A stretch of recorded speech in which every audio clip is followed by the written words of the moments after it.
being an ethnographer who was neither Han nor Hui, how did that positionality, how is being who you are, how do you think that shaped your experience in the field as an ethnographer?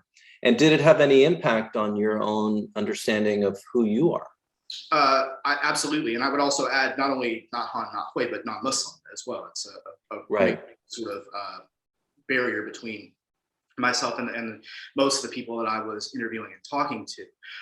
One of the difficulties, I think, in terms of establishing positionality as someone who is thoroughly an outsider to the communities that you work in is building up an understanding of your intentions and what you are interested in. And I think for many of my respondents, there was a bit of a curiosity about why I would care about everyday Hui practices.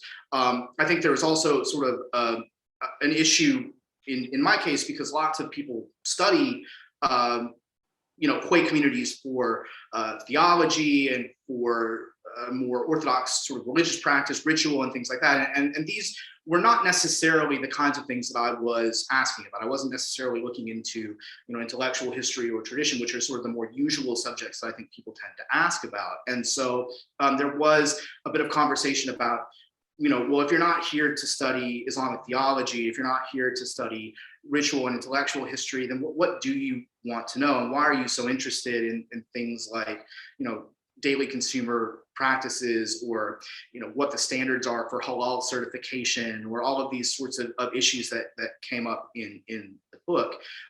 So sort of communicating your objective is something that really makes you think about what are you doing in the field, and then also just sort of how you fit as a researcher into this practice of doing study, doing observation. You have to be very clear with your intentions. And sometimes as a person who is not from the same ethnic or religious tradition, there is some curiosity that you have to satisfy there. So I think, just the process of communicating openly and honestly with people that I talked to was certainly something that made me think through not only what I was doing in the field, but also my own position as a non-native, non-Muslim researcher.